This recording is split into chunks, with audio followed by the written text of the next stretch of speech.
যেই আইসিসির সিদ্ধান্তকে এক চুল নড়াতে পারল না কেউ, শেষমেশ কিনা বাদুর থেকে ছড়ানো নিপা ভাইরাসে ঘাম ঝরাচ্ছে সেই আইসিসির।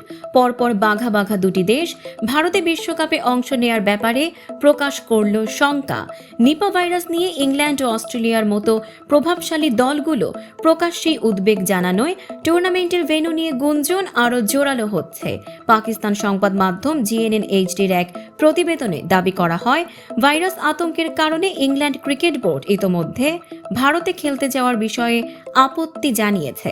ইংল্যান্ডের অবস্থানের পর অস্ট্রেলিয়ার ফেডারেল স্বাস্থ্যমন্ত্রী মার্ক বাটলারও ভারতের বর্তমান স্বাস্থ্য পরিস্থিতি নিয়ে গভীর উদ্বেগ প্রকাশ করেন। এনডিটিভির বরাতে জানা যায়, গত ডিসেম্বর থেকে ভারতে নিপা ভাইরাসের গতিবিধি অস্ট্রেলীয় সরকার নিবিড়ভাবে পর্যবেক্ষণ করছে। বাটলার এক সাক্ষাৎকারে বলেন, ভারত পরিস্থিতি নিয়ন্ত্রণে আছে বলে দাবি করলেও বিষয়টিকে হালকাভাবে দেখার সুযোগ নেই। যদিও এই মুহূর্তে নতুন ভ্রমণ নিষেধাজ্ঞা জারির সিদ্ধান্ত হয়নি, তবুও বিমানবন্দরগুলোতে বাড়তি সতর্কতা বজায় রাখা হচ্ছে। এই অবস্থায় আইসিসির সামনে বড় চ্যালেঞ্জ তৈরি হয়েছে। ইতোমধ্যে এশিয়ার একাধিক দেশ বিমানবন্দরে স্ক্রিনিং জোরদার করেছে।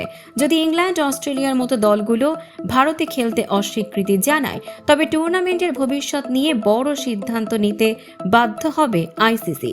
বিশেষজ্ঞরা প্রশ্ন তুলছেন, শেষ পর্যন্ত কি পুরো বিশ্বকাপ শ্রীলঙ্কায় সরিয়ে নিতে হবে? নিপা পরিস্থিতি নিয়ন্ত্রণে না এলে বিশ্বকাপের ভেন্যু বদল কিংবা স্থগিত হওয়াই এখন সবচেয়ে আলোচিত বাস্তবতা।